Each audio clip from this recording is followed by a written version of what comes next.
नमस्कार, कैसे हैं आप लोग। उम्मीद करता हूं कि आप लोग बहुत बेहतर होंगे। ये वीडियो एसएससी एमटीएस 2024 वाले जो एस्पिरेंट हैं उनके लिए बहुत ज़्यादा हेल्पफुल होने वाला है। आपके पास बहुत ज़्यादा टाइम नहीं बचा हुआ है, लगभग अगर देखा जाए मोटा मोटी तो 15 दिन आपके पास है। ये जो बचा हुआ टाइम है ये डिसाइड करेगा कि आपका सिलेक्शन होगा या नहीं होगा। ये जो बचा हुआ टाइम है इसको जिस बच्चे ने सही से यूटिलाइज कर लिया उसी का यहाँ पे कहीं ना कहीं सिलेक्शन होगा। तो आपको इन बचे हुए टाइम में क्या करना है, क्या नहीं करना है, कैसे पढ़ना है, क्या आपका टाइम टेबल होगा, क्या क्या पढ़ना है, क्या अवॉइड करना है, किस तरीके से चीज़ों को आपको स्ट्रेटजी वाइज जो है वो सही तरीके से कंप्लीट करना है, उसके बारे में इस वीडियो में बात करने वाले हैं। और जो चीज़ें मैं आपको बताने वाला हूँ अगर आपने उन्हें इम्प्लीमेंट किया तो मैं दावे के साथ कह सकता हूँ कि एक सीट आपको यहाँ पे जरूर मिलेगी। तो ये वीडियो आप सभी के लिए बहुत ज़्यादा हेल्पफुल होने वाला है। एग्जाम से पहले इस वीडियो को जरूर देख लेना। मैं दावे के साथ कह सकता हूँ कि इससे आपको बेनिफिट जरूर होगा। तो चलिए स्टार्ट करते हैं। सबसे पहले बात कर लेते हैं कि आपको क्या नहीं करना है।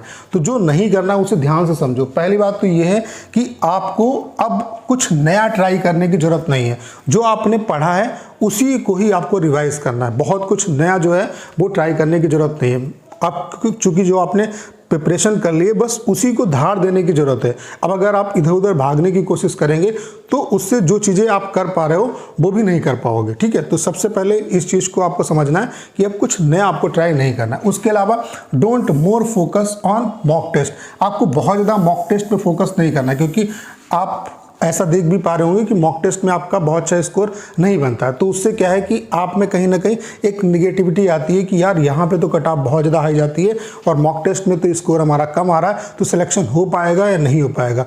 तो इससे आपको बहुत ज़्यादा परेशान होने की ज़रूरत नहीं है और इसका क्या सोल्यूशन है उसके बारे में भी अभी बात करेंगे। तो देखो, मॉक टेस्ट में क्या है कि अलग अलग जो प्लेटफॉर्म है वो अलग अलग तरीके के अपने मॉक टेस्ट बनाते हैं। ठीक है, और ये भी हम कह सकते हैं कि उनका एक्चुअल जो आपका पेपर होगा उससे बहुत ज़्यादा लेना देना नहीं है, क्योंकि किसका मॉक टेस्ट ज़्यादा डिफिकल्ट होगा इसमें होड़ रहती है कंपनियों में। तो उसमें क्या है कि अपने स्कोर को बहुत ज़्यादा सीरियस नहीं लेना है कि यार मेरा इतना स्कोर आ रहा तो हम क्वालिफाई हो पाएंगे या नहीं हो पाएंगे। तो अगर चीज़ों को आप बहुत ज़्यादा मतलब स्ट्रेस में नहीं लेते हो तो आप मॉक टेस्ट दो, अदरवाइज आप डिफरेंट जो प्लेटफॉर्म है उन पे मॉक टेस्ट देना बंद कर दो।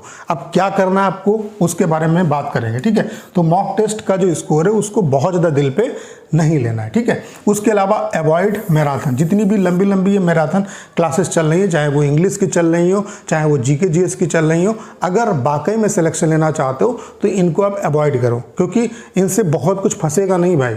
जो आपने पढ़ा है, जो आपकी अंडरस्टैंडिंग है वही आपके काम आएगी। आप 10 घंटे की, आप 2 घंटे की क्लास देखते हो और 2 घंटे की क्लास जो है वो अगर आप जिस समय देखते हो 4-5 घंटे के बाद अगर उसमें से क्वेश्चन पूछे जाएं तो मुश्किल से आपको 4 से 5 क्वेश्चन याद होंगे। ठीक है, और ये क्या मतलब इसकी क्या गारंटी है कि वो क्वेश्चन आपके फंसेंगे। तो इन चीज़ों को आपको अवॉइड करना है। ये मैं अपने एक्सपीरियंस से आपको बता रहा हूँ और डेफिनेटली आपको फ़ायदा मिलेगा अगर वाकई में आप सिलेक्शन चाहते हैं। ठीक है, उसके अलावा don't think about number, think about best.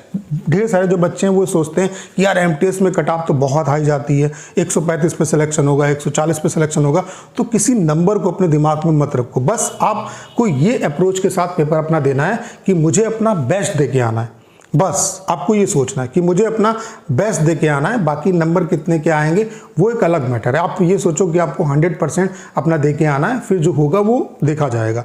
अभी किसी चीज़ को अपने दिमाग में मत लाओ कि यार मुझे होम स्टेट मिलेगा नहीं मिलेगा, क्या डिपार्टमेंट मिलेगा, डिपार्टमेंट कैसे क्या मिलता है, सैलरी क्या मिलती है, इन सब चीज़ों को छोड़ दो। अभी पूरा फोकस अपने पेपर पे लगाओ और ये सोचो कि मुझे अपना बेस्ट देना है। बस ये सोच के प्रिपरेशन करो। ठीक है, और अगर आपको इस समय पे ऐसा लग रहा है कि यार कुछ भी पढ़ा नहीं है, मतलब सब कुछ भूल रहे हैं, तो ऐसा उन सब इस एस्पिरेंट के साथ होता है जिन्होंने पढ़ाई की होती है। तो अगर आपको ऐसा महसूस हो रहा है कि कुछ पढ़ा नहीं तो यकीन मानिए कि आपने प्रिपरेशन बहुत अच्छे तरीके से किए। जब एग्जाम में आप बैठेंगे तो सारी चीज़ें आपको याद आने लगेंगी। ठीक है, अब ये तो हो गया कि क्या आपको नहीं करना है। अब क्या करना है वो ध्यान से समझो। सबसे पहले क्या है कि मेन फोकस ऑन इंग्लिश और जीके जीएस। जो आपका मेन फोकस होगा वो इंग्लिश और जीके जीएस पे होगा और आपको किस पे फोकस करना है, रिवीजन पे करना है। कुछ नया आपको ट्राई नहीं करना है। बाकी मैं ये नहीं कह रहा हूँ कि मैथ्स और रीजनिंग का जो पेपर है, मैथ्स और रीजनिंग का जो सेगमेंट है उसको आप मतलब उतना ही क्वेश्चन करो जितना क्वालिफाइंग है, ऐसा नहीं है। यहाँ पे जितने क्वेश्चन आपको आते हैं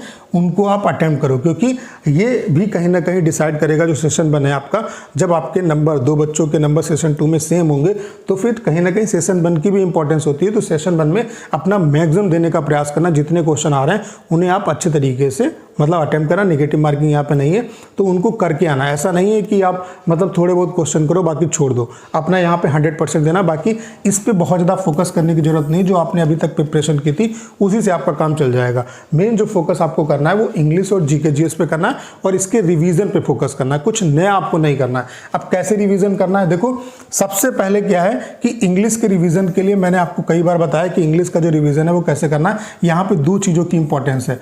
मैराथन क्लास तो बिल्कुल नहीं देखनी है, एक तो वोकैब पे काम करना है, ठीक है, और दूसरा आपको जो ग्रामर के रूल हैं उन पे काम करना है। और आप जो है अगर ऑफलाइन आपके पास कोई बुक है प्रीवियस जो जिसमें पेपर दिए हुए हैं, तो एमटीएस के जो पेपर दिए हुए हैं पेपर हैं उनको आप जो है डेली बेसिस पे 2, 3, 4 सेट इस तरीके से लगाना स्टार्ट करो। जैसे एमबी की अगर आपके पास किताब है तो उसमें सेट दिए हुए हैं, तो आप एमटीएस के जितने भी सेट हैं उन्हें सॉल्व करो। तो यहाँ पे वोकैब आप डेली बेसिस पे याद करो और ग्रामर जो है वो आप देखो। बाकी वोकैब के लिए हमने भी अपने चैनल पे पूरी जो रिकॉर्डेड क्लासेस हैं वो डाल रखी हैं। 2021 तक की हम जितनी वोकैब है, जैसे कि one word substitution, idiom and phrases, ये सब करा देंगे आपको, तो वहां से वो आप देख सकते हैं, ठीक है। बाकी मैराथन को अवॉइड करना है। तो इंग्लिश में क्या करना है, वोकैब को अच्छे तरीके से रिवाइज करना है जो आपने कर लिया अभी तक, और ग्रामर के जो रूल हैं उनको रिवाइज करना है। कहाँ से करना है, मैंने ये भी बताया था कि मिरर ऑफ कॉमन एरर जो बुक है उससे आप कर सकते हो, वहाँ से आपके दिमाग में क्लियरिटी आएगी, ठीक है। उसके अलावा जो जीके जीएस है वो कहाँ से करनी है,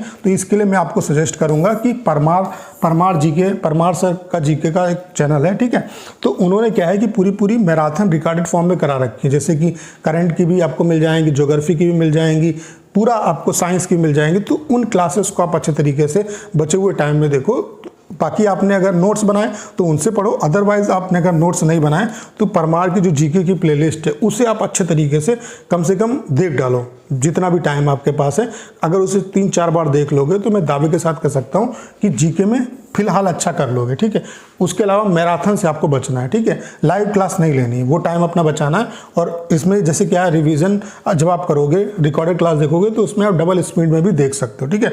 इंग्लिश में मैंने आपको बता दिया कि वोकैब और ग्रामर पे आपको काम करना है। उसके अलावा मॉक टेस्ट, मैंने कहा कि मॉक टेस्ट आपको किसी प्लेटफॉर्म का नहीं देना है, आपको जो प्रीवियस जो पेपर हैं वो मॉक टेस्ट की फॉर्म में जो है वो आपको लगाने, और उसमें भी आपको मैथ और रीजनिंग का सेक्शन बहुत ज़्यादा इसको फोकस पे नहीं लेना, पूरा मॉक टेस्ट मत दो। सेक्शनल जो मॉक है जैसे कि मैथ्स, जैसे कि रीजनिंग और आप जैसे कि जीके जीएस और आपका जो इंग्लिश के सेक्शनल मॉक हैं इन्हें आप दो। जैसे एक जो इंग्लिश और जीके जीएस का सेक्शनल जो मॉक्स है वो एक सुबह दो और एक शाम को दो, इस तरीके से देना स्टार्ट करो। तो इससे क्या है कि आपका स्कोर बूस्ट होगा और उस मॉक को अच्छे तरीके से आप एनालिसिस भी करो। तो प्रीवियस जो मॉक है, प्रीवियस जो पेपर है वो मॉक टेस्ट की फॉर्म में अगर आपको मिलते हैं तो उनको आप बस दो और उसी से प्रैक्टिस करो, वहीं से आपके मतलब आपका जो स्कोर है वो बूस्ट होगा और वहाँ से आपको कॉन्फिडेंस मिलेगा। बाकी मॉक टेस्ट सेपरेटली कहीं से भी आप मत दो, ठीक है। ये मेरी आप सभी को एडवाइस है। और डेली जो है वो सेक्शनल 2 मॉक दो, जीके जीएस और जो आपका जीके जीएस और इंग्लिश का है, डेली एक सुबह में दो जीके जीएस और इंग्लिश का, और उसके अलावा डेली एक शाम को दो। और बाकी आप अगर कर सकते हो तो पूरा भी एक दे सकते हो, जो प्रीवियस पेपर वाला मॉक टेस्ट है उसको पूरा जो मॉक टेस्ट है वो भी आप दे सकते हो, ठीक है। तो इतना आपको करना है। अगर आपने इतना कर लिया तो मैं दावे के साथ कह सकता हूँ कि 100% आप एक जो सीट है वो लेके आएंगे। कोई भी नंबर अपने दिमाग में नहीं रखना है कि कट ऑफ इतनी जाएगी, इतना मुझे इसको लाना पड़ेगा। आप बस ये सोच के एग्जाम में जाओ कि मुझे अपना बेस्ट देना है, ठीक है। बाकी अगर आपको ऐसा लग रहा है इस समय पे कि यार कुछ भी पढ़ा नहीं है, बहुत कुछ भूल रहे हैं, तो यकीन मानिए कि आपकी प्रिपरेशन बहुत अच्छी है और आप बहुत अच्छा करके आएंगे एग्जाम में। तो आपके एग्जाम के लिए ढेर सारी शुभकामनाएं, और हम भी आपको कुछ ना कुछ गिफ्ट जरूर देंगे। और मैं आपसे ये जरूर कहूँगा कि मैं जो प्रीवियस पेपर हैं उनको मॉक टेस्ट की फॉर्म में आपको प्रोवाइड करा दूंगा। उम्मीद है कि 10 या 15 मॉक में आपको फ्री दूंगा, तो वहाँ से आपको काफ़ी हेल्प मिलेगी। तो उसको भी हम अनाउंस कर देंगे बहुत जल्द, और वो फ्री रहेगा आपके लिए। तो उम्मीद करता हूँ सारी जानकारी आप बहुत अच्छे तरीके से समझ पाए होंगे। करना क्या, इस वीडियो को 10 शेयर करना है। उसके अलावा अगर आप चैनल पर नए हैं और आपने अभी तक इसे सब्सक्राइब नहीं किया है तो प्लीज़ चैनल को सब्सक्राइब करना मत भूलिएगा।